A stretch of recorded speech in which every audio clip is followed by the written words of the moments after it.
khusyuk kami itu tidak sepenuhnya ke Allah.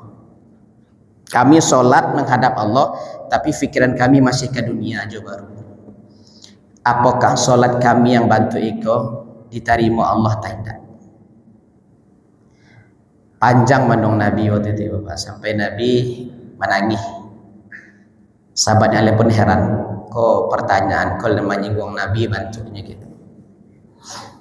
Tapi kata Nabi, wahai sahabatku, ketika engkau sholat, perjuangan hati dan pikiranmu mengingat engkau berada di dalam sholat itu dengan Allah. Walaupun kalian sholat itu tertatih-tatih menjaga pikiran, bisa masih tetap ingatan itu dalam sholat meskipun pangana dibawa dari setan kama pai kece Nabi. Itu sudah dianggap Allah khusyuk. Awak diposisikan Allah ibu bapak kece Nabi. Allah itu sama seperti seorang ibu yang menanti anaknya baru pandai belajar berjalan. Sabbih isma rabbikal a'la alladzi khalaqa fasawwa. Bismillahirrahmanirrahim. Assalamualaikum warahmatullahi wabarakatuh.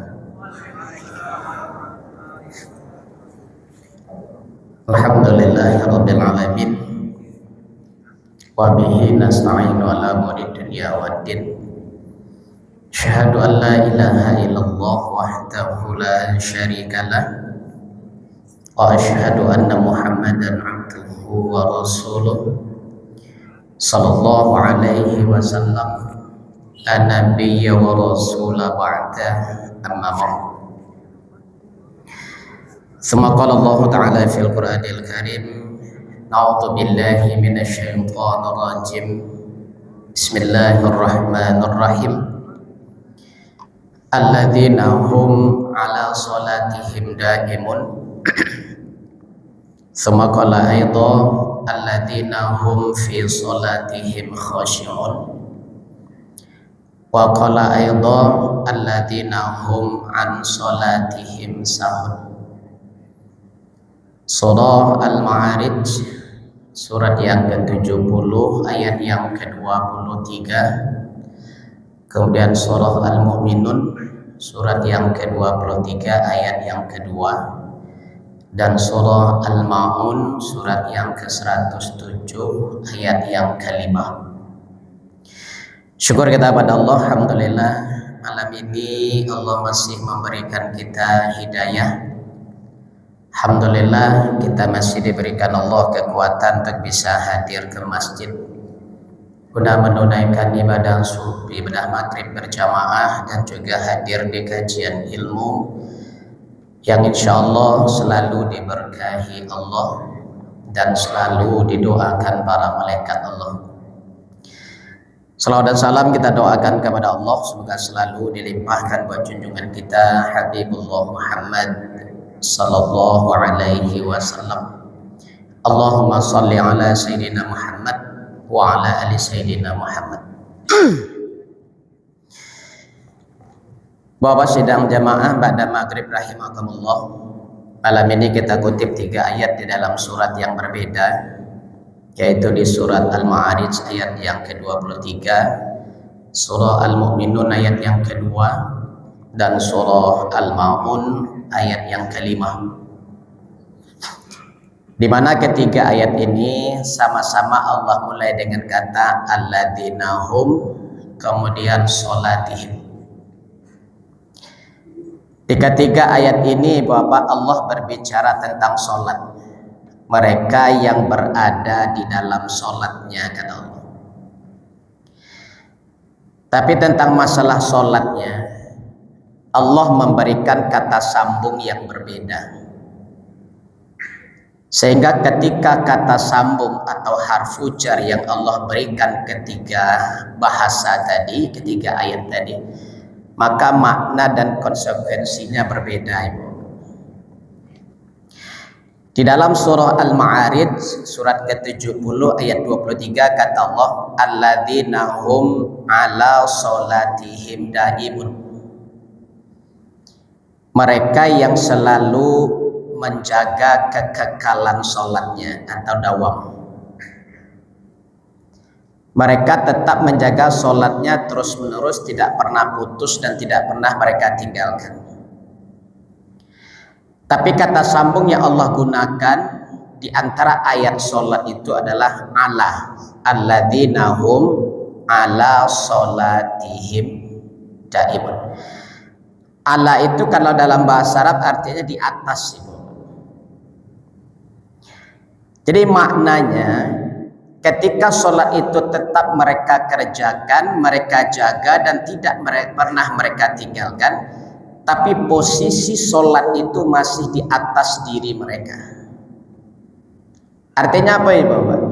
Sholat itu masih menjadi beban. Kenapa sholat itu masih menjadi beban bagi mereka ya Bapak? Karena posisi sholat itu masih dianggap sebagai kewajiban. Jadi dekano menganggap sholat itu kewajiban yang wajib harus ditunaikan, harus dilaksanakan. Makanya terkadang mereka tetap kerjakan, tapi masih menganggap itu beban. Kadang dalam kehidupan sehari-hari kita tidak sadar tiba-tiba. Kita mengucapkan sesuatu tapi secara tidak sadar itu adalah membuktikan bahwa itu beban bagi kita. Acok tak kaji ketika mendengar azan, lazat lu orang balik gitu. Atau kadang-kadang tadi baru azan zuhur kok asar saya capek mana waktu. Nyo mungkin mengungkapkan cepatnya waktu berlalu tapi tanpa nyo sadari sholat itu dianggap sebagai beban. Kenapa? Masih takajud dengan waktu sholat yang datang.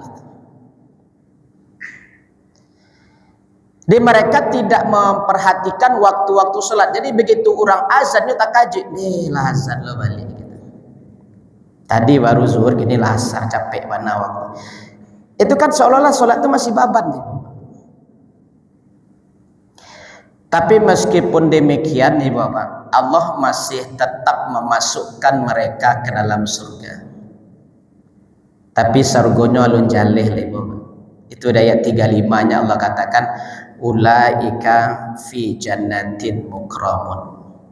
Mereka Allah masukkan ke dalam surga, tapi surganya belum disebutkan oleh Allah yang mana. Yang jalihnya masuk surga, tapi yang masuk surganya tidak disampaikan Allah dulu.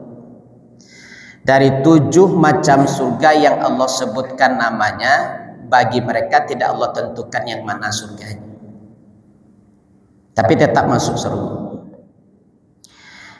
Berbeda dengan Al-Mu'minun ayat 2. Kata Allah, alladzina hum fi sholatihim khashi'un. Mereka yang selalu khusyuk di dalam sholatnya. Tapi kata sambungnya Allah gunakan huruf fi. Fi itu artinya di dalam Ibu. Apa maknanya? Sholat itu sudah berada di dalam hati dan jiwa mereka. Dan mereka tidak lagi memposisikan sholat itu sebagai kewajiban yang harus ditunaikan, tapi mereka sudah memposisikan sholat itu sebagai kebutuhan. Nah, dekano sholat itu kebutuhannya Ibu Bapak, inyo yang menunggu sholat datang, bukan sholat yang menunggu inyo datang. Beda posisinya.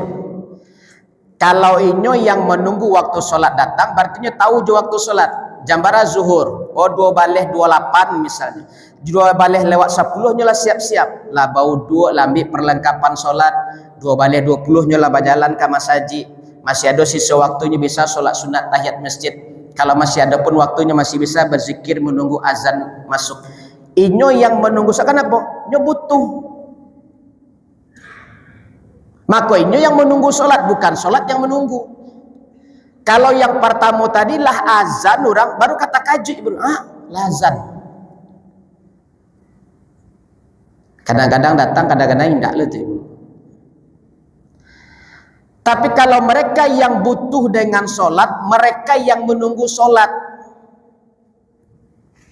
Misalnya kita kamadok Pak Camat atau Pak Wali Kota atau Pak Bupati, datang kita kecek ajudannya deh, Pak Bupati nado ditampek deh buah Pak. Kalau ingin kamari aja, kalau besok aja Pak Bupati besok lah jam 9. Nah jam 9 kecek ajudannya jam berapa kita bisa tiba-tiba. Kejajurannya jam 9 apa do di kantor. Ajang bara biasa wak tiba di kantor bupati itu supaya bersama sobok je Pak Bupati itu. Jam 8 kita lah sampai Pak. Kenapa? Kita butuh, maka kita yang menunggu. Jadi orang yang memposisikan solat itu sebagai kebutuhan bagi dirinya, dia yang prepare dengan solat itu. Mereka yang butuh solat, mereka yang menunggu. Jadi nak pernah nyo tak kejut, deh lah azan orang, deh capek mana. Tidak pernah, kenapa? Nyo tahu jo waktu-waktu solat, nyo tunggu waktu solat itu datang. Bukan solat yang menunggu nyo datang. Tapi kalau masih tak kejut-kejut, deh lah capek mah waktu malah azan lo balik. Itu berarti nyo tidak pernah menunggu waktu solat datang. Justru solat yang main baunya kadang datang, kadang tidak. Di orang yang butuh dengan solat, dia yang menunggu solat datang. Nah, orang yang seperti ini Bapak Allah masukkan ke dalam surga, yang surganya sudah Allah jelaskan itu di ayat 11, 12, 13. Ulaika humul warithun, kata Allah, alladzina yarithunal firdaus. Jaleh sambunyo disabit Allah itu. Mereka yang menjadikan solat itu kebutuhan bagi mereka dan menunggu setiap waktu solat itu datang, maka kata Allah, mereka itulah yang berhak mewarisi surga Firdaus. Jalih nama surganya Allah sabit ini Bapak, Firdaus. Kalau yang pertama tadi, ulaika fi jannatin mukramun. Nggak tahu yang masuk surganya Bapak. Tapi tetap Allah masukkan, surganya sudah ditentukan. Tapi kalau orang yang bisa khusyuk di dalam solatnya, yang menjadikan solat itu kebutuhan yang selalu mereka tunggu setiap waktu solat itu datang, maka kata Allah, mereka lah yang berhak mewarisi surga Firdaus. Beda posisinya Bapak. Itu yang solat khusyuk. Di kadang-kadang ya Bapak, solat khusyuk awak di zaman kini tidak bisa awak samakan dengan khusyuknya di zaman Nabi. Apa bedanya Bapak? Kenapa sahabat-sahabat itu bisa khusyuk solatnya bahkan tidak tahu dengan keadaan di sekitarnya? Salah satu contoh ketika Ali terkena anak panah di bahunya, begitu dicabik nak tanggung raraunya ibu. Kecil sahabat lain tidak usah dipasuan, beko pas Ali sedang solat saja cabik panah itu. Begitunya takbir Allahu Akbar, baru saja takbir dicabik anak panah, sakit pun tidak menyeringit menahan sakit. Kenapa? Karena ketika mereka sudah sholat menghadap Allah, khusyuknya tidak bisa diganggu. Nah, kenapa bisa khusyuknya seperti itu sementara kita tidak bisa? Karena pola yang diajarkan Nabi ke sahabat berbeda dengan pola yang kita dapatkan kini. Dulu Nabi mengajarkan kepada sahabat itu selama 12 tahun itu hanya mengenalkan Allah terlebih dahulu, belum ibadah. Dari umur 40 tahun Nabi diangkat menjadi Rasul di Muhammad. Baru umur 52 tahun turun perintah sholat melalui peristiwa Isra dan Mi'raj. Artinya 12 tahun di Makkah itu ayat yang turun itu hanya tentang akidah, tentang Allah. Jadi Nabi mengajarkan tentang Allah selama 12 tahun, baru begitu ibadah turun pertama kali di tahun ke-12 itu perintah solat, maka solat ini hanya sebagai media untuk mendekatkan mereka dengan Allah. Kalau selama ini hal Allah hanya dalam hati dan fikiran mereka, begitu mereka solat, wujud aplikasi komunikasinya dengan Allah itu klop. Karena nyalah kenal dengan Allah lebih dahulu. Kalau di zaman awak kini Bapak, awak diajarkan ibadah dulu, baru setelah itu dikenalkan dengan Allah. Jadi awak menganggap selama itu ibadah kok hanya ritual untuk mendekatkan diri kepada Allah. Makanya antara awak dengan Allah itu dalam sholat khusyuknya nak jambung. Karena beda polanya. Makanya anak-anak awak ketek umur 2 tahun, 3 tahun dia bawa ke masjid. Walaupun nyoba kali kita biar saja. Kenapa? Itu proses pembelajaran. Tapi akhirnya apa? Mereka anggap ini hanya ritualitas untuk ibadah ke Allah. Udah, hanya semata itu. Tapi apakah mereka bisa menghadirkan Allah di dalam sholatnya? Belum. Makanya polanya Nabi dengan pola yang awak dapatkan kini beda, Ibu. Tapi meskipun demikian, pernah ibu bapak seorang sahabat bertanya, ini menggambarkan tentang kondisi sholat kita hari kini ibu. Salah seorang sahabat bertanya tapi takut-takut. Kata Nabi, bicaralah, saya tidak akan marah apapun ingin kau tanyakan. Ini masalah tentang kami sholat ya Rasulullah. Kami sholat tapi ingatan kami tentang dunia. Kami sholat ingatan kami masih tentang kebutuhan perut. Kami sholat panganan kami masih tentang ba'a yang kadape andai kami besok untuk beko makan atau untuk besok makan. Jadi khusyuk kami itu tidak sepenuhnya ke Allah. Kami sholat menghadap Allah tapi fikiran kami masih ke dunia aja baru. Apakah sholat kami yang bantu iko diterima Allah atau tidak? Panjang menung Nabi waktu itu Bapak, sampai Nabi menangis. Sahabatnya pun heran, kok pertanyaan kau menyinggung Nabi bantunya gitu. Tapi kata Nabi, wahai sahabatku, ketika engkau sholat, perjuangan hati dan fikiranmu mengingat engkau berada di dalam sholat itu dengan Allah. Walaupun kalian sholat itu tertatih-tatih menjaga fikiran, bisa masih tetap ingatan itu dalam sholat meskipun pangana dibawa dari setan kama pai kece Nabi. Itu sudah dianggap Allah khusyuk. Awak diposisikan Allah ibu bapak kece Nabi. Allah itu sama seperti seorang ibu yang menanti anaknya baru pandai belajar berjalan. Awak sebagai anak yang baru pandai berjalan dengan keadaan ibu yang menunggu anaknya sampai ke pelukannya. Mungkin ibu bapak pernah nak ketika mencari anak baru-baru pandai jalan atau cucu baru pandai jalan, dari duduknya tagak awak mulai menanti tegak ke anak, selangkah dua langkah jatuh awak pun tegagau. Tapi anda ingin menolongnya, biarnya berusaha untuk tagak balik. Usaha untuk tagak balik jalan selangkah dua langkah, toyong-oyong jatuh tagak balik. Begitu nyaman duduk sampai kawat dipaluak, nak tangguh kadang hati dia. Kenapa? Karena anak itu berhasil dengan tertatih-tatihnya berjalan ke pelukan awak. Nah begitulah sholat kita hari ini kata Nabi. Selama ingatan kita masih fokus ke dalam sholat, walaupun pangan aku dibawa kama pai dek setan, tapi masih ingat tetap dengan sholat dan Allah, itu masih dianggap khusyuk. Makanya kecek ulama kini bapak, sholat khusyuk awak di kini ko sama seperti awak berjalan di pematang sawah.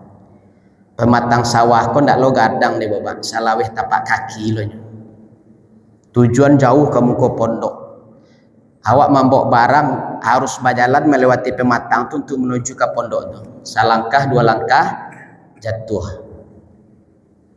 Tagak balik berjalan balik, selangkah dua langkah tanpa leset. Tagak balik selangkah dua langkah agak licik. Tapi tujuan kita tetap sampai ke situ. Itulah posisi sholat. Tapi dengan kondisi dan keadaan awak takah kini kecek Allah. Kalau awak ingin tetap dianggap Allah khusyuk dalam sholat dan bisa mendapatkan surga Firdaus itu, kuncinya bersama. Artinya berjamaah. Saya lihat di ayat 1 surah Al-Mu'minun dia Bapak. Qad aflahal mu'minun. Itu jamak dia. Beruntunglah orang-orang beriman yang bersama-sama kata Allah, berjamaah. Kalau seandainya sendiri mukmin, kalau berjamaah mukminun. Jadi orang-orang beriman yang beruntung itu kata Allah adalah yang selalu bersama. Selama mereka menjaga kebersamaannya termasuk dalam ibadah dan sholat, mereka dianggap Allah khusyuk. Alladzina hum fi sholatim khusyun. Karena kekhusyukan sholat itu Allah jamin ketika mereka melakukan sholat itu bersama-sama. Jadi awak kalau ingin dianggap sholat awak pasti khusyuk ibu bapak, berjamaah. Kenapa? Karena kata Nabi, sholat berjamaah itu sifatnya tanggung renteng. Apa maknanya bapak tanggung renteng?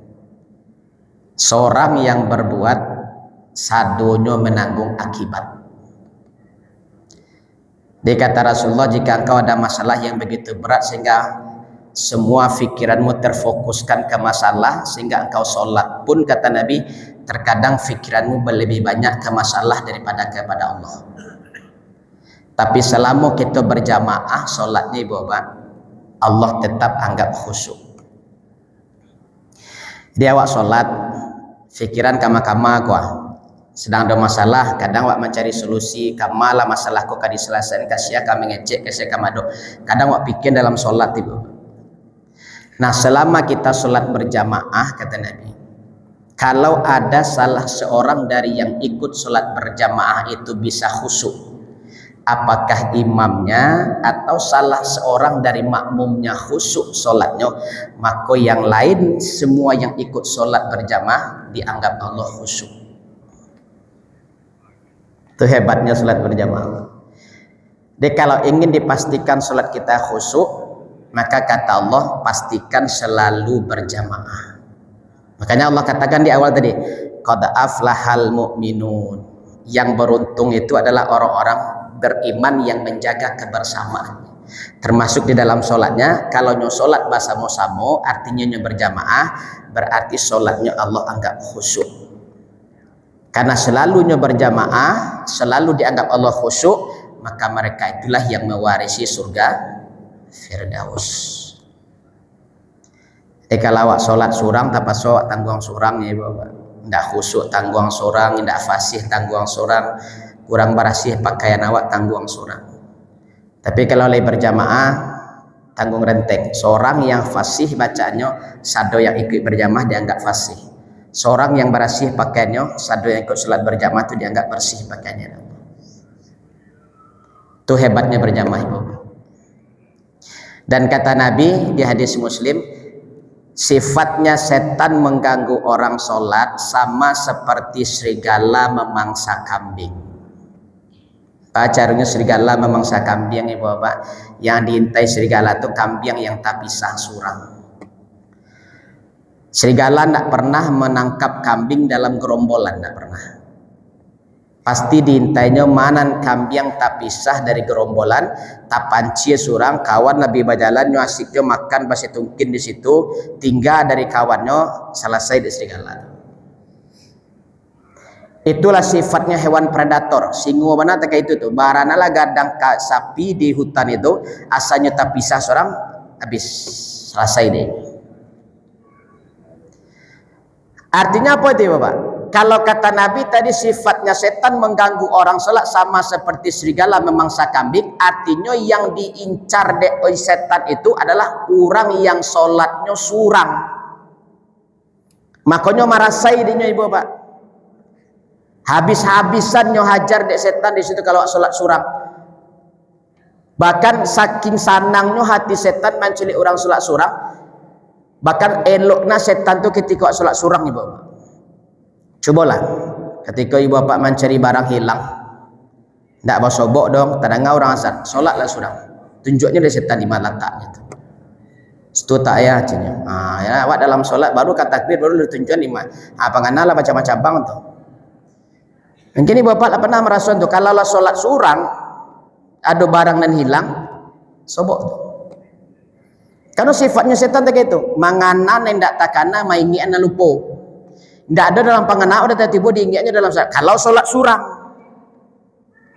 Tapi kalau sholat masih berjamaah tidak diingat. Kenapa? Percuma digaduhnya.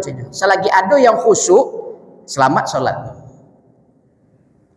Jadi kalau ingin sholat awak dijamin Allah khusyuk, ibu bapak berjamaah lah. Jagolah berjamaah. Maka kita akan mewarisi yang namanya surga Firdaus. Nah yang ketiga ibu bapak, alladzina hum an salatihim sahun. Kata sambungnya Allah pilih huruf atau kata an. An itu artinya berjarak ibu bapak. Berjarak. Sama seperti Allah mengungkapkan cara setan mendatangi manusia dari empat arah. Depan, belakang, kiri, kanan. Tapi bahasa Allah berbeda huruf yang digunakan. Kalau untuk depan belakang Allah menggunakan kata min. Min baini aidihim wa min khalfihim. Min itu dekat dan sangat dekat. Jadi caranya setan masuk ke manusia dari depan dan belakang itu dekat dan tidak ada yang menghambat. Tapi kalau dari kanan kiri, Allah menggunakan kata an.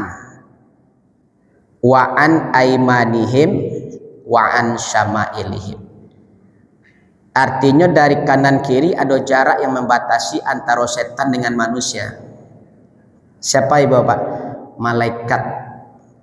Jadi kalau ada malaikat di kanan kiri, makanya antara setan dengan awak berjarak. Karena Allah ingatkan itu dalam surat Hud, idz yatalaqqal mutalaqqiyan 'anil yamini wa 'anil shimali qa'id. Ketahuilah dua malaikat yang ada di kiri kanan itu selalu menjaga, kata Allah. Jadi dia ada malaikat kanan kiri kau, makanya antara awak dan setan berjarak.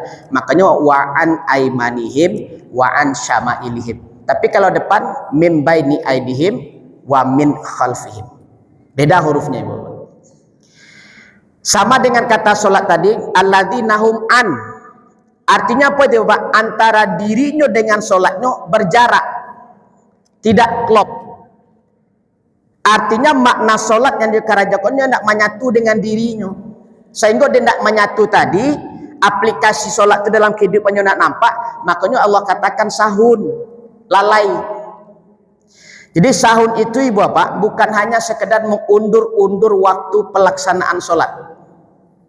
Bukan hanya sekedar setiap solat tiba-tiba bekolah, tunggu dulu, sabantalai, manangguak. Bukan sekedar itu. Tapi kata Nabi yang dikatakan sahun itu dalam 3 bentuk, kata Nabi. Pertama, ketikanya takbir.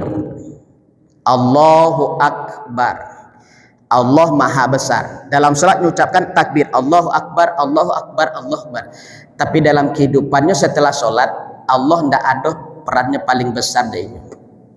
Ketika Allah uji dengan musibah, diuji di Allah dengan kehilangan harta, hilang amehnya, kamanya mengadu kadukun. Pak ameh boy hilang, tolong calian saya mambil. Hilang piti sekabe yang dicari dukun dia baru. Piti ambo hilang pak, tolong calian yang mencilo. Atau ketika buka usaha supaya laris manis, pak cari dukun, pak minta panglaris.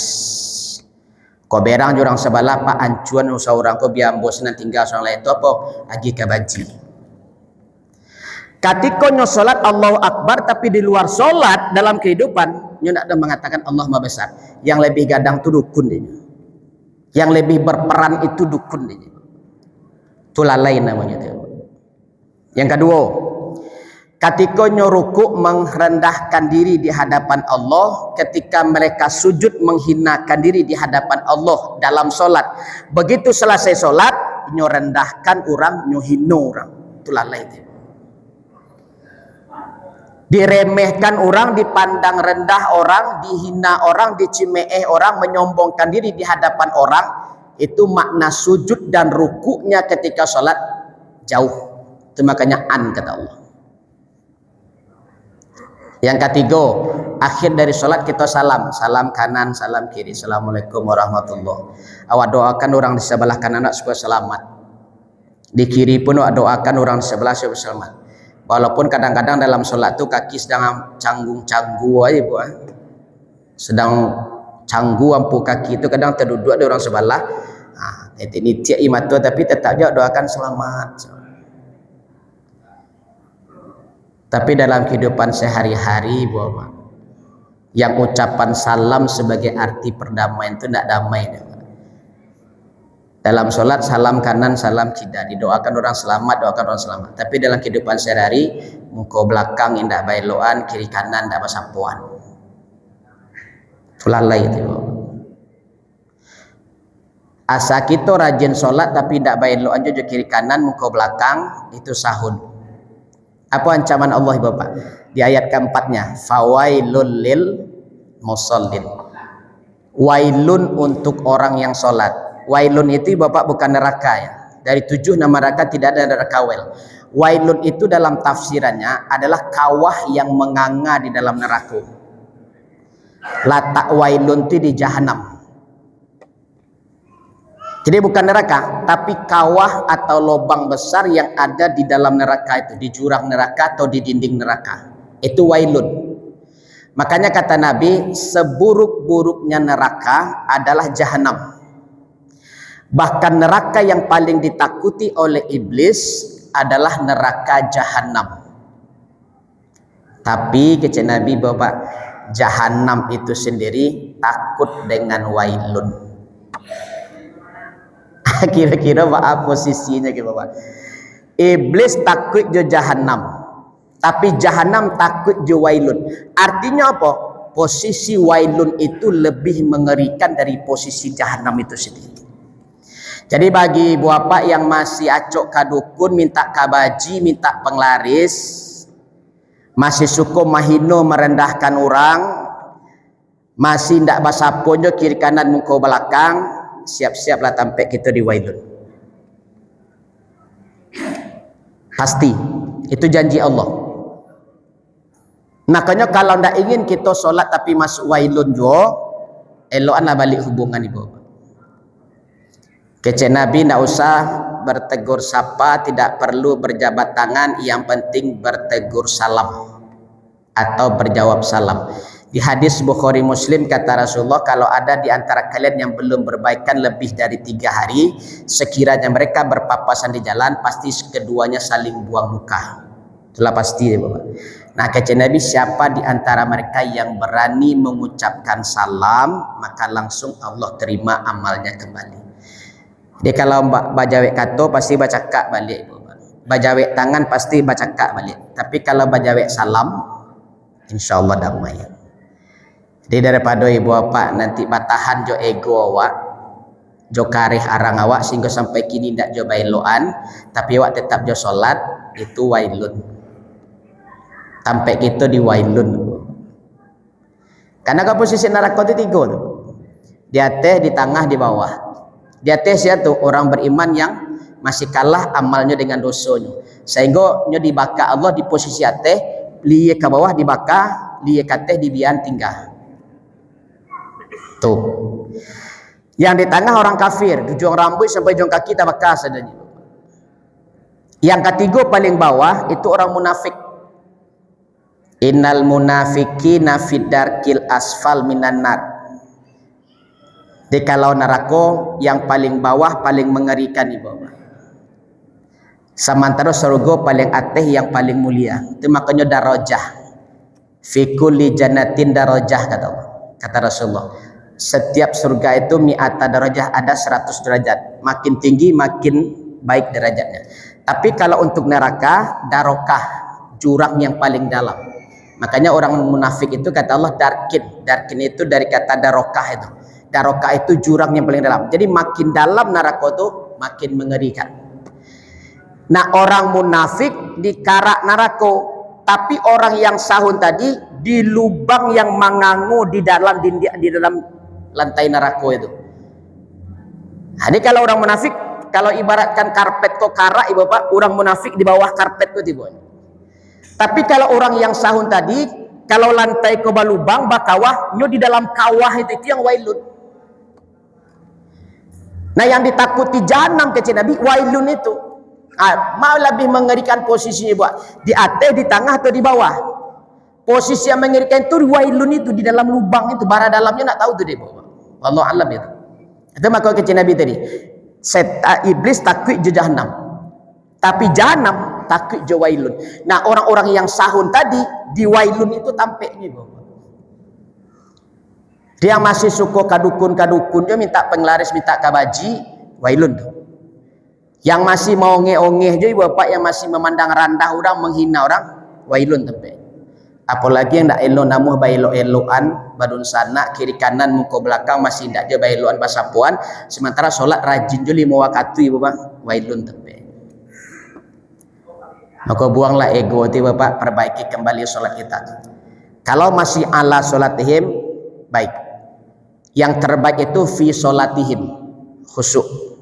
Tapi yang harus kita hindari dan jauhi adalah an sholatihim. Karena itu orang yang teramat jauh dari solatnya, sehingga makna dari solat itu sendiri tidak ada dalam kehidupan sehari-hari. Nah, ini yang 3 bentuk solat ibu.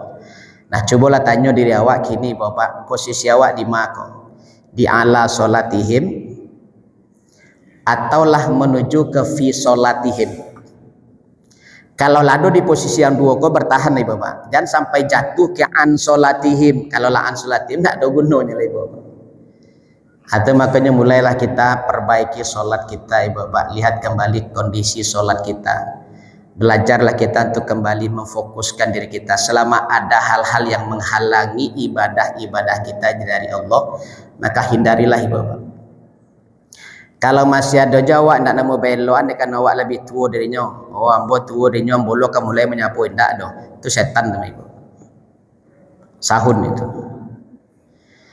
Karena Allah tidak memandang tua muda gadang ketek. Yang Allah pandang siapa yang berani memulai duluan. Selamanya berani mengucapkan salam, insya Allah amalnya kembali Allah terima.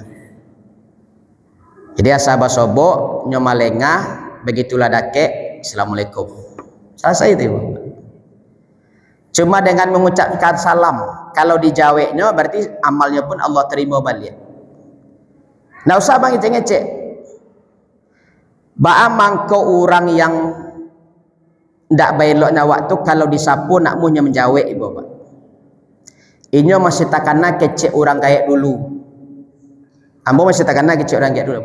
Kalau masuk rimbo nak masuk parak, kalau ndak ada orang sekeliling tu tadanga orang main bau menyapu, ndak usah dijawe. Sebab kalau dijawe tasapo. Itu kecil kayak dulu ibu Bapak. Jadi karena orang yang ndak bailoan Jawa disapo makanya ndak nyejawe, nyu takui tasapo. Makanya ibu baca salam apa baca salam baru dijawabnya tuh. Sebab kalau disapunya nak kenamu, kenapa nya nak mancalik kawak, ada tantunya ada awak situ. Tak tahu suara saya terdengarnya. Wak sapunya. Oh, takutnya tak sapu makanya dijawabnya. Makanya kalau orang yang tidak baik awak jangan disapu, tapi disalami. Nah, saya mendakeknya malingah assalamualaikum Bu, assalamualaikum nih, selesai itu. Assalamualaikum Pak, assalamualaikum dah, selesai itu. Allah terima kembali. Jadi supaya awak jangan terjebak dalam sahun, perbaikilah hubungan balik. Nah, tak perlu berjawab kata, tak perlu berjabat tangan, cukup menjawab salam insyaallah. Baik Ibu Bapak, mungkin sebentar lagi akan masuk Isya, kita beri waktu untuk yang beruduk. Masih ada pertanyaan?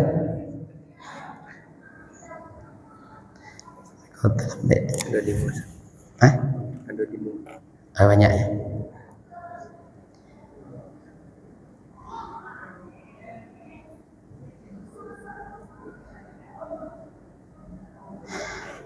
Pertanyaan pertama, orang yang rumahnya dekat dengan masjid tapi dia sering datang terlambat sholat berjamaah. Sering datang ketika orang sudah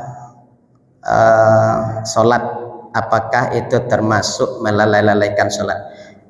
Dek kano marah sodake makanya tunggu orang komat dulu nih Bapak. Itu kan berarti masih ala sholatim itu, atau masih mengundur-undur. Karena kalau bisa datang lebih capek Ibu Bapak, datanglah sholat sunat tahiyatul masjid, sudah tuh masih ada beberapa menit lagi untuk azan, kita duduk berzikir, kita duduk menunggu waktu sholat itu didoakan dan dimintakan ampun dari malaikat. Dia kata Nabi dari 12 orang yang didoakan malaikat, salah satunya adalah orang yang duduk menunggu waktu sholat datang. Itu salamunya duduk sampai orang azan, itu didoakan dari malaikat tuh, ya Allah ampunilah dosa hambamu yang duduk menunggu waktu sholat datang. Doa itu diulang-ulang dari malaikat. Apalagi kita yang dakek, seharusnya kita yang tiba lebih dulu. Tapi memang kebiasaan awak yang dakik kau malah yang cok terlambat. Kenapa? Swantale lah, salangkah tiba makan gitu. Makanya di situ banyak lalai, Bapak. Banyak lalai. Jadi ini yang harus kita rubah. Selagi bisa kita datang lebih dahulu, kalau bisa sebelum azan datang lebih, Bapak. Tunggu waktu sholat itu, kadang kita didoakan oleh malaikat duduk dalam saf sholat itu. Mana yang lebih utama, banyak rakaat tapi cepat solatnya atau sedikit rakaatnya tapi lambat? Kalau banyak rakaat, kata Nabi, makin banyak rakaat makin bagus solatnya, makin besar pahalanya. Makin banyak rakaatnya makin hebat. Makanya Nabi nak pernah membatasi berapa rakaat solat malam ibu. Mau sabaleh silakan, mau 20 silakan, mau 40 silakan. Kenapa Nabi di hadis itu katanya 8? Karena sholat Nabi itu dia lebih senang memanjangkan berdirinya dan sujudnya daripada memperbanyak rakaat. Kayak kata Aisyah, Nabi itu pernah sholat malam itu di rakaat pertama itu yang beliau baca itu Al-Baqarah dan Ali Imran. Itu kedua surah itu sampai juz tiba. Nah, maka Nabi lebih sering memanjangkan, karena kata Nabi begini, orang yang memanjangkan berdirinya dan memanjangkan sujudnya, maka Allah tidak membiarkan dia berdiri lama nanti di mahsyar. Itu makanya Nabi lebih memanjangkan rakaatnya, memanjangkan ayatnya daripada memperbanyak rakaat. Itu berlaku untuk sholat sunat. Nah, tapi kalau dulu di zaman Umar bin Khattab, kenapa sahabat itu memperbanyak rakaat? Itu bagi yang tinggalnya jauh dari Makkah. Sebab di Makkah dulu orang kok sholat 8 tambah 3, setelah itu mereka tawaf sampai sahur. Nah kalau kami yang jauh ke baga tawaf, maka kata Umar bin Khattab, perbanyaklah rakaat sholatmu. Itu makanya di tarawih itu ada yang 20, ada yang sampai 10 ibu. Kenapa? Karena makin banyak rakaat makin baik. Cuma kadang-kadang itulah ibu. Kadang dek tak kaja-kaja ingin capek selesai, tapi ingin dapat banyak. Baca PN saya baca Al-Fatihah kok. Tapi awak di situ masih hebat ibu.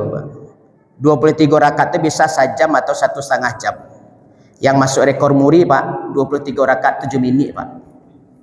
Itu penghinaan saudara. Tapi kadang matinya masuk TV masuk rekor muri. Kalau standarnya 23 itu sejam atau 1,5 jam itu termasuk lebih baik. Bacanya terlalu capek deh bang. Tapi kalau 23 menit setengah jam tuh gak ragu adanya tuh pak. Itu mungkin Al-Fatihahnya sanggup pun tak jaleh itu dapat. Nah itu. Jadi pilihan ada keduanya. Kalau kita ingin mengejar banyak rakaat silahkan. Kalau kita ingin mengejar khusyuknya dan memperpanjang rakaatnya pun, bacaan ayatnya pun silahkan. Karena keduanya baik kata Nabi. Tinggal kita memilih mana yang mampu untuk kita kerjakan dan mana yang kita tidak tergesa-gesa untuk mengerjakan. Yang ketiga, bagaimana cara menghadirkan Allah di luar sholat? Karena sering disampaikan menghadirkan Allah ketika sholat, tapi di luar sholat tidak dijelaskan. Kalau di luar sholat, selama kita masih mengingat Allah dengan berzikir, itu namanya kita ingat. Kan antara sholat dengan zikir satu paket, Bapak. Aqimis sholata li dzikri. Kalau dalam sholat kita mengingat Allah dengan berdoa, dengan membaca-baca sholat. Kalau di luar sholat, berarti kita berzikir. Karena berzikir di luar sholat itulah yang dikatakan dengan sholat daim, sholat tu dawam gitu. Mengingat Allah di luar sholat sama posisinya kita mengingat Allah di dalam sholat. Nah, makanya Allah katakan aqimis sholata li dzikri. Di dalam sholat kita ingat Allah pasti, tapi bagaimana di luar sholat? Maka berzikirlah. Insya Allah selama kita berzikir kita dijaga dari maksiat. Pertanyaan keempat, bagaimana cara melawan futur atau malas dalam beribadah? Ini dalam beribadah butuh kesabaran ibu. Makanya awak harus pasang niat, pasang tekad supaya ibadah awak kau terjaga. Maka istiqomah yang harus kita tanamkan. Menjaga kesinambungan ibadah. Kalau awak tidak punya niat, tidak punya tekad untuk istiqomah, solat kau tidak akan pernah bisa teratur. Solat kau pasti akan malas. Karena yang penting ibu bapak istiqomah untuk menjaga solat dan menjaga ibadah itu. Karena ada masanya kita maleh, ada masanya kita rajin. Nah disitulah perlu kesabaran dalam beribadah. Tidak dalam musibah sih sabar ya bapak. Dalam ibadah pun perlu kesabaran. Terakhir, apabila kita sudah sholat namun ragu apakah sudah sholat di lain waktu, apakah wajib diganti atau seperti apa Ustaz? Kalau wak lupa ibu bapak, boleh dikodok. Boleh dikodok. Misalnya awak lah sholat zuhur, Tapi dek kano sibuk kerajo lupa besoknya berat kana ambolah solat zuhur atau alun yo. Lah dipikir-pikir lah di kanan-kanan tak jauh tak kana, maka kata Nabi sebaiknya kita qada saja. Kalau kita ragu terhadap sesuatu, lebih baik anggap belum. Sama dengan solat pun kata Nabi, awak ragu apakah rakaatnya 3 atau 4, maka kata Nabi lebih baik dianggap kurang. Anggap saja 3 tambah serakaat lain, sudah itu baik lakukan sujud sahwi. Nah, sama dengan solat, kita lupa ingat di lain waktu, apakah kita lah solat waktu itu alun, anggap saja alun, maka qadalah saat itu.